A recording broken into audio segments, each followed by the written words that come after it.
Bonjour à tous. L'état-major des forces armées béninoises a confirmé à travers un communiqué jeudi dernier une attaque perpétrée par des djihadistes dans la commune de Porga dans la nuit du mercredi 1er au jeudi 2 décembre 2021. L'attaque fait état d'un bilan de 2 morts dans le rang des militaires, toutes blessées et actuellement aux soins et un mort enregistré du côté des assaillants. Nous en parlons dans ce numéro de Carré Politique et puis nous aborderons ensuite l'injonction faite au préfet du littoral Alain Orunla par le ministre de la décentralisation dans le cadre de l'arrêté portant réorganisation de la circulation des minibus Tokpa à l'intérieur de Cotonou. Pour cet exercice, 2 professionnels des médias déjà en plateau. Laurent Toninkes, bonjour. Paul Danobé, bonjour. Merci pour la disponibilité. C'est moi. Jandel Glessoubé, bonjour. Paul, bonjour. Merci également pour la disponibilité. Merci. Vous avez suivi le communiqué du porte-parole de l'état-major des forces armées béninoises, Laurent Toninkes. Le Bénin est attaqué par des djihadistes. Votre note par rapport à cette actualité? Ma note par rapport à cette actualité, c'est 5. Jandel Glessoubé? Je rejoins mon ami Laurent, 5. 5. Je vais revenir à Laurent Toninkes. Pourquoi 5? 5 parce que ça fait longtemps que nous avons l'information selon laquelle les djihadistes rôdaient autour du Bénin. 5 parce que déjà depuis que ces djihadistes rôdaient autour du Bénin, qu'est-ce qui a été fait concrètement? Les militaires béninois ont-ils vraiment les moyens pour contrer les velléités des djihadistes? Est-ce que nous avons mis en place un système d'information et de communication avec les forces armées des autres pays? Parce qu'on nous a dit dans ce point que quand les djihadistes ont été attaqués, ils ont replié vers un pays. Je suppose que s'il y avait une communication entre les pays, c'est qu'une fois qu'ils ont replié, l'armée de ce pays pouvait réagir automatiquement. Donc il y a un problème. Donc 5 pour dire, c'est vrai qu'ils ont réussi à les repousser, malgré les décès qu'on a observés du côté des djihadistes et du côté des militaires. J'estime qu'il y a mieux à faire pour maintenant contrer les velléités de ces djihadistes, parce qu'en réalité, au-delà de ce qu'ils attaquent le Nord Bénin, c'est que les autres pays, les autres villes, par exemple, du Bénin ne sont pas épargnés. Qu'ils vous souviennent que le 14 novembre dernier, déjà, à Ouagadougou, ils ont attaqué, 53 personnes sont décédées, 49 gendarmes et 4 civils. Donc déjà, ça veut dire que nous ne sommes pas à l'abri. Il va falloir qu'aujourd'hui, les forces armées béninoises, qu'on leur donne les moyens, le ministère de la Défense, le gouvernement leur donne les moyens suffisants, qu'on leur donne les moyens de dernière génération, parce que ces djihadistes, l'histoire a montré qu'ils sont bien équipés, et donc il va falloir faire très attention. Jandel Glessoubé, dans le même communiqué, l'armée a indiqué qu'ils ont constaté qu'il y a eu des traces de sang qui ont été aperçues, laissant penser que d'autres blessés ou morts ont été traînés en fait dans le sens du repli vers un pays voisin où sévissent les groupes terroristes. Il s'agit notamment du Burkina Faso qui fait frontière au Bénin. Est-ce que la menace terroriste plane désormais sur le Bénin? C'est un coup d'essai qui n'a pas marché, heureusement, pour les assaillants. Mais je crois qu'on a manqué un peu de diplomatie, on a manqué un peu de prendre en amont les dispositions en la matière. Parce que ce n'est pas hier qu'on a entendu parler pour dire, bon, le Bénin peut faire office de cible pour ces assaillants-là. Mais quelles ont été les dispositions qui ont été prises depuis? Lorsqu'on est pays et on est proche de notre pays qui a été attaqué, on ne devrait pas attendre notre tour pour prendre les dispositions en la matière. Parce que est-ce que le Bénin est-il épargné? Lorsque les pays qui nous entourent dans la sous-région, ces pays sont attaqués par les djihadistes, est-ce que le Bénin est épargné? Et donc, je crois que les autorités devraient se poser une question à l'époque. Est-ce que notre pays ne fait pas partie des potentielles cibles? Ce n'est pas parce qu'on n'a pas des ressources pétrolières, on n'a pas de ressources minières, qu'on va penser qu'on est à l'abri tout le temps. Non. Et dire que ceux-là ont replié dans un pays voisin, je crois qu'on ne peut pas faire une fuite en avant. Non. Replier dans un pays voisin ou pas, le problème n'est pas là. Mais quel a été le comportement des forces de l'ordre, de l'armée béninoise au moment des faits? Est-ce que ceux-là aujourd'hui sont réellement équipés? Non seulement est-ce qu'ils ont reçu la formation nécessaire, adaptée pour la cause. Une chose est d'avoir la formation requise, l'autre chose est de disposer des moyens nécessaires pour aller à l'affront. Si ces conditions ne sont pas réunies, ce n'est pas la peine. Et je crois que c'est un coup d'essai. Et on peut se réjouir qu'on est sorti gagnant, mais il faut dès à présent... On n'est pas sorti gagnant, on a Mais- perdu 2004. Oui, bon, contrairement au... Je pense que la vie d'une vie humaine Oui. est sacrée. Oui. Donc, on arrivait à perdre même deux déjà militaires dans cette affaire. Ça Il y avait veut dire que plusieurs blessés, pour moi, il y a plusieurs c'est- blessés. Pour moi, c'est un échec pour l'armée béninoise. Parce que si les djihadistes ont réussi à tuer 2 militaires béninois, même si on tuait tous les djihadistes et qu'on arrivait à tuer même un seul militaire, c'est un échec pour l'armée béninoise. Mais Laurent Tonekes, l'état-major a rassuré dans son communiqué qu'il y a des dispositions sécuritaires qui sont déjà prises pour assurer la défense du territoire national et que les populations pouvaient librement circuler. Ça veut dire que des dispositions sont vraiment prises. Mais attendez, vous voulez que l'armée vous dise que ils n'ont pas les moyens et que ils n'ont pas peut-être la possibilité de sécuriser tout le monde. Non, c'est un langage qu'ils doivent avoir pour vous rassurer, puisqu'il faut l'assurance, mais il faut rassurer les gens. Moi, je pense fondamentalement que chacun doit pouvoir faire attention et nous devons pouvoir collaborer avec les forces de l'ordre, les autorités pour dire tout comportement suspect que nous constatons, nous devons pouvoir les dénoncer. Il ne faut pas s'en tenir à ce que l'armée vous dise que vous avez l'assurance d'avoir pris toutes les dispositions. Eux, ils sont dans leur rôle, ils sont dans leur rôle, pardon, ils doivent pouvoir vous rassurer. Mais c'est à nous, désormais, maintenant, citoyens, journalistes, que nous soyons citoyens simples, lambda, n'importe où sur le territoire national, nous devons pouvoir signaler toutes les présences Toute velléité non, de... non, nous devons signaler toutes les présences suspectes et dire, il y a telle personne dans mon quartier, voilà comment ça se passe, telle dans mon village. C'est vrai que là aussi, il faut faire attention pour que les gens ne règlent pas fassent pas des règlements de compte. Mais toujours est-il que, tel que l'a dit Jean-Tel, c'est que, aujourd'hui, quels sont les moyens dont dispose notre armée béninoise? Même au-delà des moyens, comment les soldats au front sont-ils traités? Là, la grande question pour nos soldats au pays. Vous voyez des soldats pauvres, dans une pauvreté insolente, pendant que des regradés sont dans une richesse insolente. Donc, vous voyez déjà le problème qui se pose. Il va falloir qu'aujourd'hui, qu'on revoie les soldats. Parce qu'un militaire qui est maltraité, mal payé, qui n'a pas les armes, vous voulez qu'il aille sacrifier sa vie au front? Pour qui? Alors qu'il a une famille. Et s'il mourait au front, qui prend soin de sa famille, de ses enfants, de ses parents, si ses parents étaient encore en vie? Donc, je crois qu'aujourd'hui, l'urgence, c'est de mettre à la disposition des soldats les moyens adéquats et de bien les traiter pour que ceux-là puissent avoir le sens de la patrie pour aller au front. Mais vous avez vu Laurent Tonekes au Mali, au Burkina Faso, au Niger et même au Nigeria tout près. Est-ce à dire que les forces de sécurité et de défense ne sont pas bien traitées? Est-ce pour ça que les terroristes continuent de perpétrer chaque jour des attaques dans ces pays-là? Non. Faut pas mélanger les choses. C'est-à-dire que ce que je dis, c'est quoi? C'est vrai que le Bénin n'a jamais subi une telle situation. Mis à part la situation où le compatriote Fiacre avait été tué dans le parc. Mais au-delà de ça, ces gens dans ces pays, en fait, les armes qui circulent dans ces pays sont issus de quoi? La situation qui a prévalu en Libye. C'est des pays potentiellement exposés. Et c'est des pays potentiellement exposés à cause aussi de leurs ressources minières, richesses minières. Ce qui fait qu'ils sont constamment exposés. Les militaires dans ces pays font assez d'efforts pour aller au front. Là, après, on a vu avec Tchad, le président Idriss Déby, paix à son âme, qui allait au front. Et qui était le pays parmi les pays du Sahel, qui était le pays qui avait le plus de moyens militaires, qui acceptait d'aller au front. Alors vous voulez que, en l'état là, ce que Idriss Déby mettait dans la main dans son pays contre les djihadistes, est-ce que le Bénin a encore ça aujourd'hui? Le Bénin n'a pas encore ça. Donc, je ne dis pas que le Bénin doit avoir ça, mais je dis, traitons mieux les militaires pour qu'ils acceptent d'aller au front. Parce qu'au-delà de tout, si les gars ne sont pas prêts à aller au front, c'est que le peuple est livré en pâture. Jean-Del Glessoubé, Laurent Tonekes le rappelait il y a un instant, ce n'est quand même pas la première attaque que subit le Bénin. Vous vous rappelez, en 2019, en mai pour être plus précis, 2 touristes français avaient été enlevés dans le parc de la Pendjari, une localité proche de Porga où l'incident du mercredi dernier s'est produit. Est-ce que le Bénin est vraiment attaqué? Le Bénin est vraiment attaqué. On ne devrait plus se poser cette question-là.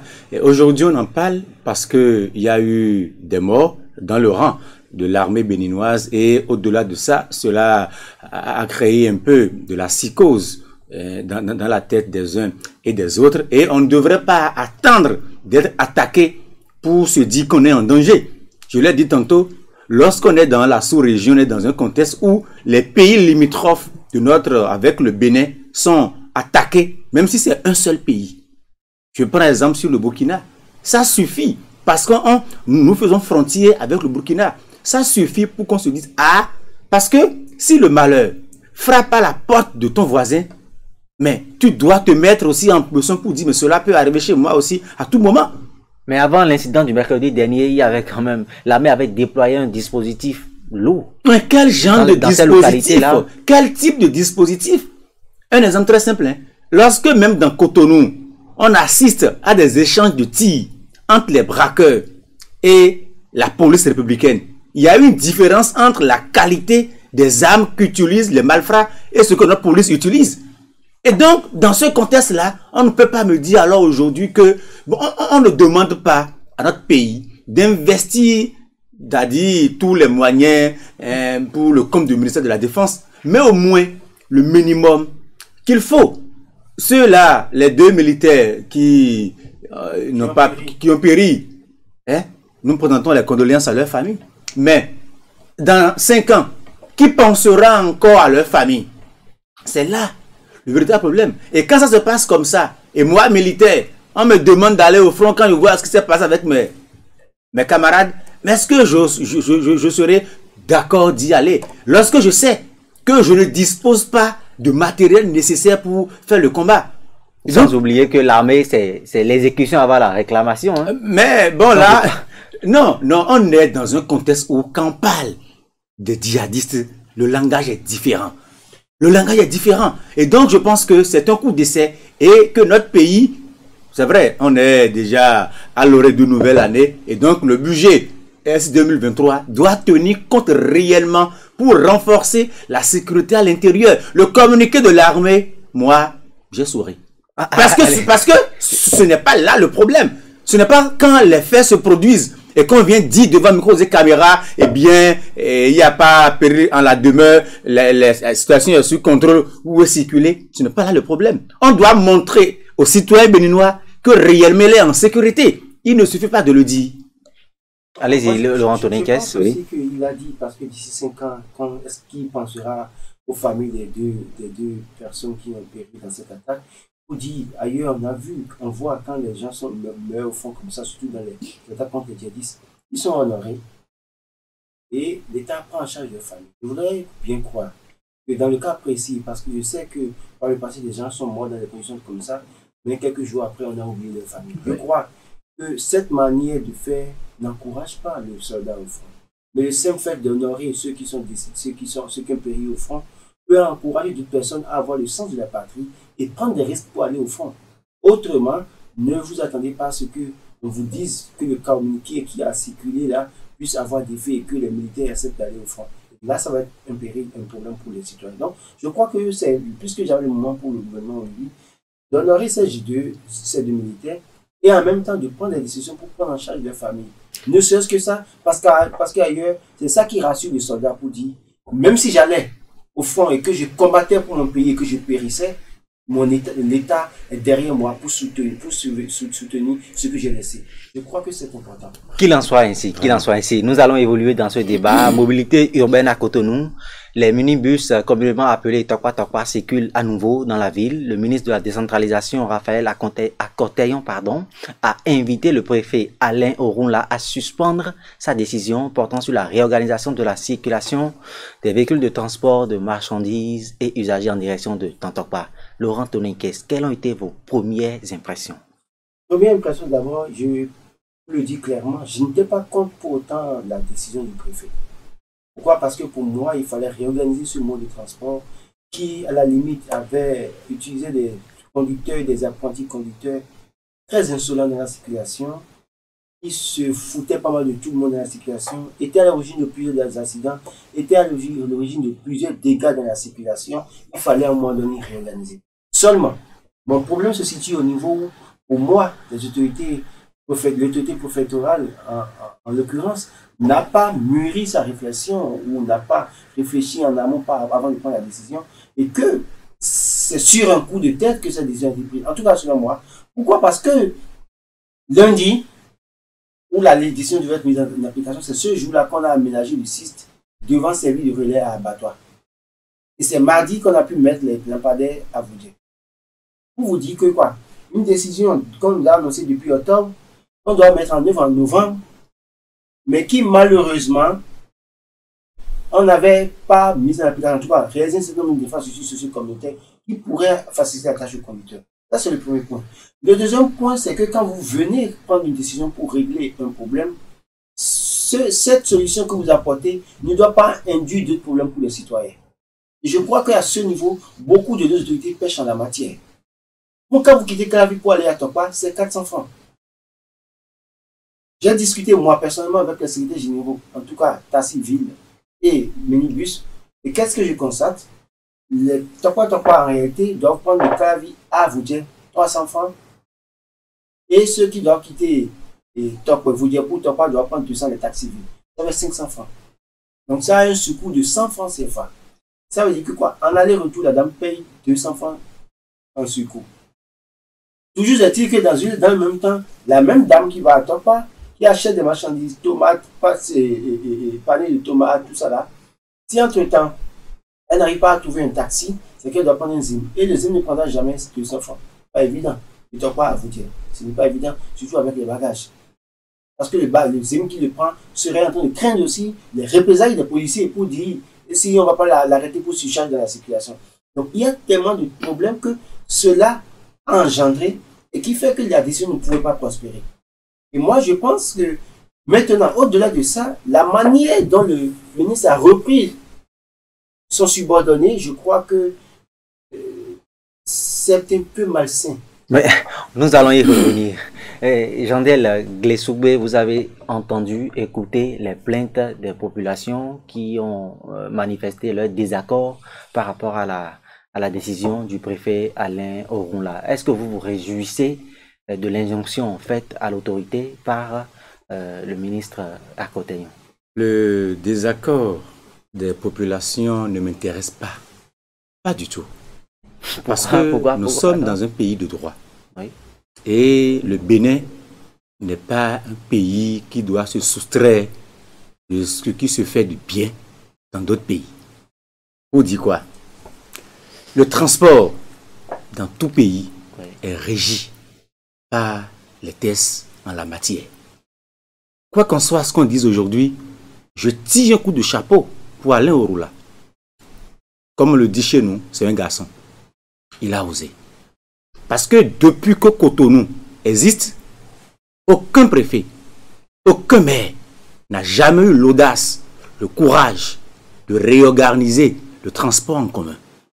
Je dis bravo, que ce soit le préfet, le deuxième adjoint au maire de Cotonou, Adiagboni, à qui le maire a confié la gestion des gares routières dans Cotonou, ils ont réussi le pari. Parce que lorsqu'on parle du transport urbain, et notamment les gares routières, ça relève exclusivement de la compétence de la commune. Et pour avoir été un peu proche des gens qui ont travaillé dans cette commission au niveau de la préfecture, ce n'est pas hier que l'idée est née. Ça fait environ près de 6 mois déjà que le préfet a lancé l'initiative, a réuni tous les secrétaires généraux qui interviennent dans le transport urbain dans Cotonou, la mairie, pour leur annoncer la réorganisation du transport en commun dans la ville. C'est les acteurs eux-mêmes qui ont proposé comment est-ce que ça devrait se faire. Et la préfecture ne peut pas mettre à disposition une gare routière. Et c'est pour ça qu'on a demandé à la mairie, alors trouvez-nous des espaces pour aménager.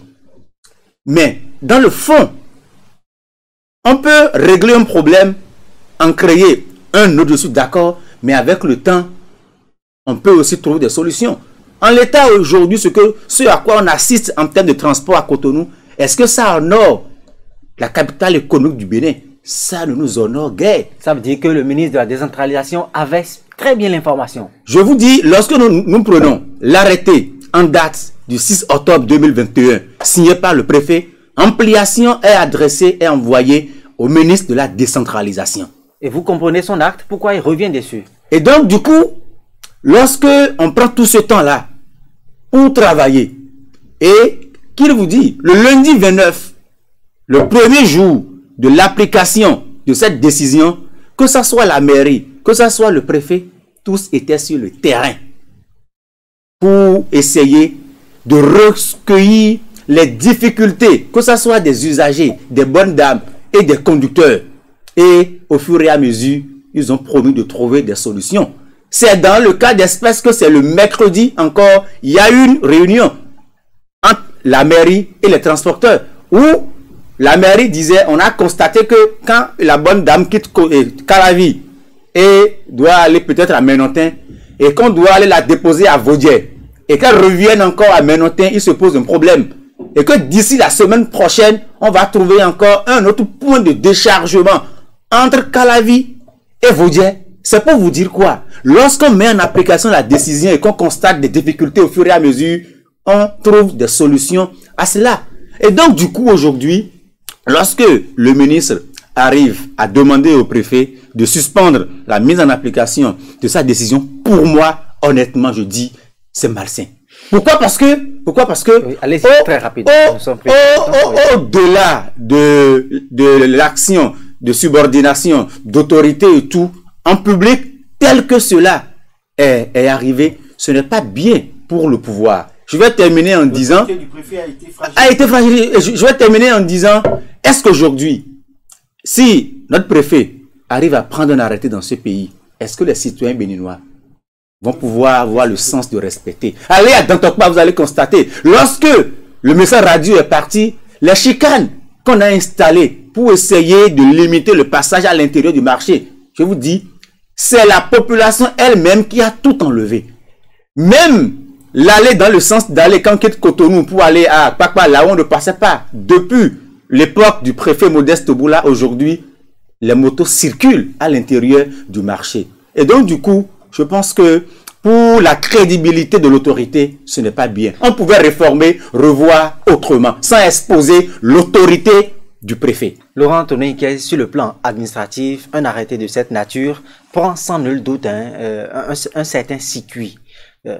Par exemple, quand on prend la décision, l'arrêté préfectoral du préfet Alain Orunla, qui avant tout est un homme de droit, certainement il a pu se référer à son autorité de tutelle qui est le ministre Raphaël Akotayon. Est-ce que cette décision du ministre ne décrédibilise pas, n'est pas humiliante pour le préfet du littoral? Moi, je suis tenté de dire qu'il y a tout un processus pour fragiliser l'autorité d'une personne, notamment Alain Orunla, parce que quand vous regardez un peu, il ne peut pas être ni l'autre se lever pour prendre une telle décision. Cela suppose qu'au niveau au sommet de l'État, peu ou pour certaines autorités ont été informées, et j'en ai l'a rappelé, le ministre Akotayon a été mis en application, mais le problème c'est que, où est-ce que le ministre aussi était à un moment donné, jusqu'au moment où on doit exécuter la décision? Première chose. Et pour revenir sur ce qu'il disait, pour dire qu'ils ont réfléchi, pour dire qu'on pourrait trouver un second point de déchargement, et c'est ça, de ça que je parle, c'est-à-dire qu'à un moment donné, avant de prendre une décision, on fait asseoir des experts, on réfléchit soi-même, on fait réfléchir d'autres personnes, et on pense à un certain nombre de choses avant de prendre une décision, et sur lesquelles on ne revient plus jamais. Cela suppose que quoi? Si on voit aujourd'hui que cette décision est à polémique, c'est qu'une étude approfondie n'avait pas été faite. Maintenant, quand on en vienne qu'un préfet soit humilié de cette manière face du monde, on se pose la question, si demain Alain Orunla, préfet du littoral, décide d'interdire quelque chose dans la ville de Cotonou, est-ce que les gens pourront respecter? Maintenant, l'autre chose aussi, sachant les origines, c'est une analyse que nous faisons, nous n'affirmons pas. Mais quand on regarde les origines du ministre Raphaël Akotayon, et que nous regardons le flux de personnes qui animent le marché d'Antokpa et ce flux qui vient d'une certaine région du Bénin, on a comme l'impression qu'il y a des lobbies derrière qui, à un moment donné, une raison du préfet Alain Orunla. Donc, ces lobbies, à un moment donné, ont réussi à faire changer ou bien changer d'avis au ministre Raphaël Akotayon, qui en amont avait été informé de la décision, mais qui aujourd'hui, face à une situation et face à la plainte d'un certain nombre de personnes, a dû céder maintenant pour montrer, affirmer son autorité, mais il a mal exprimé. Vous avez suivi le préfet Alain Orunla lundi dernier à la mise en service des 2 gares routières, notamment celle de Vaudierail et Abattoir. Il a dit, je cite, « Nous avons décidé de réorganiser la filière non seulement pour répondre aux exigences de la loi qui a mis en place un cadre équitable, mais également pour mettre de l'ordre dans la circulation. » Fin de citation. A-t-il vraiment pris sa décision de façon unilatérale? C'est ce que je dis. Alors là, quand on regarde un peu la décision, on a vu le temps que ça a mis avant d'être mis en application, c'est qu'il n'a pas pris sa décision à ce niveau. Mais c'est ce que le courrier du ministre de la décentralisation laisse croire. C'est-à-dire quoi? C'est pourquoi je dis, comme pour moi, il y a comme une volonté de décrédibiliser, de fragiliser et de jeter en partie quelqu'un pour le réduire au silence. Pour moi, c'est ce que ça veut dire. Parce que vous avez, en tant que ministre, vous avez été informé de la décision. Vous n'avez rien dit. La décision a été mise en application. Il y a un temps entre la volonté de le faire et le jour où on a mis vraiment en application. En tant que ministre de tutelle, qu'avez-vous dit à l'époque? Qu'avez-vous fait à l'époque? Quelles ont été vos démarches? Au moment où le préfet rencontrait les syndicats, vous étiez où?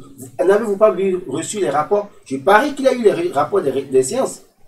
Je parie qu'il les a reçus. Et c'est pourquoi il dit, il y a comme une volonté de décrédibiliser le ministre, le préfet. Autant pour moi, le préfet Alain Orunla. Il a été ministre. Oui, de toute façon, on parle du préfet, on parle pas du ministre. Voilà. Donc, je crois qu'il y a ce véritable problème. Et c'est pourquoi on doit pouvoir dire à Alain Orunla suffisamment. Ça fait la énième fois que vous prenez une décision qui a été battue en brèche. Il a été ministre, on a vu des décisions où il est sorti prendre des positions. Après, on a vu des contre-positions, tout ça là. Et aujourd'hui encore, il est préfet, il prend des décisions qu'on vient suspendre à tout moment. Je crois que maintenant, désormais, même si c'est quelqu'un qui lui dit de prendre des décisions comme ça là, quand on lui en envoie là, qu'il sache s'envoyer lui-même. Chandel Glessoubé, vous avez lu, comme moi et comme plusieurs autres Béninois, le courrier qui a été adressé au préfet Alain Orunla est apparu sur la toile.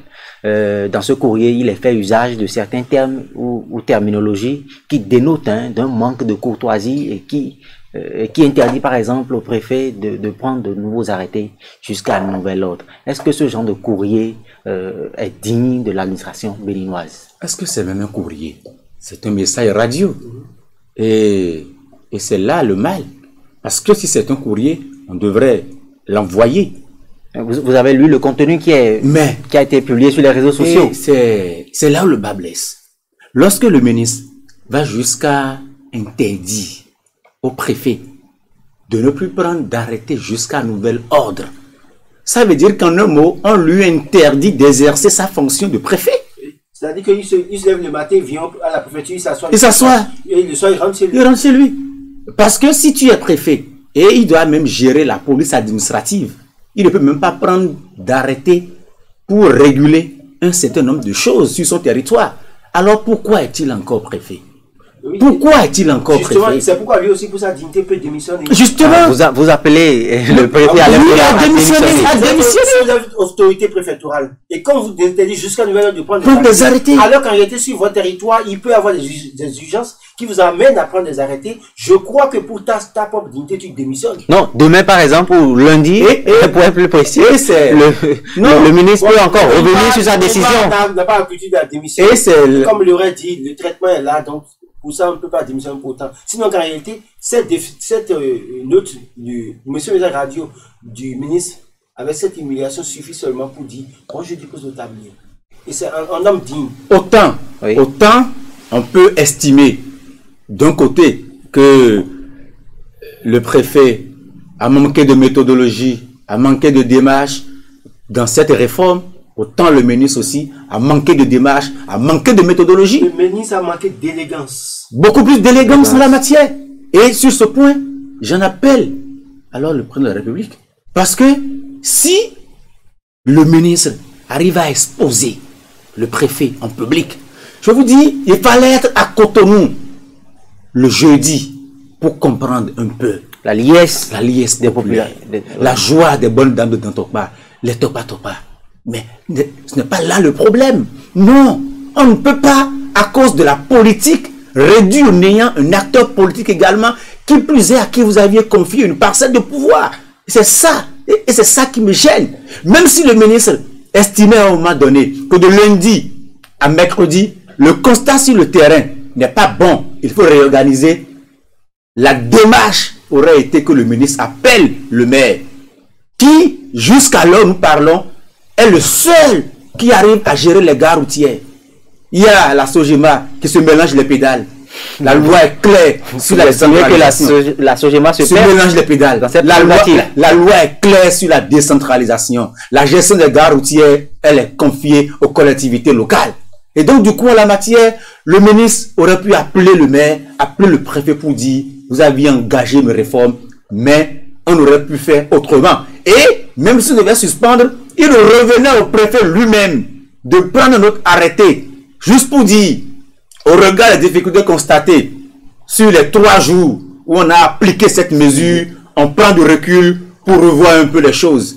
Mais ça aurait été plus élégant. Ça aurait été plus élégant. C'est là où je rejoins Laurent pour dire que c'est comme si le ministre aussi était en mission d'une manière ou d'une autre. Et ce n'est pas bien pour l'image de notre pays. On vous aura compris, Laurent Antonin Kess, Jean-Del Glessoubé, nous sommes malheureusement à la fin de cette émission. J'aurais souhaité qu'on continue, mais nous sommes pris par le temps. Amis internautes, nous sommes à la fin de ce numéro de Carré Politique. Merci de nous avoir suivis et à bientôt pour un prochain numéro.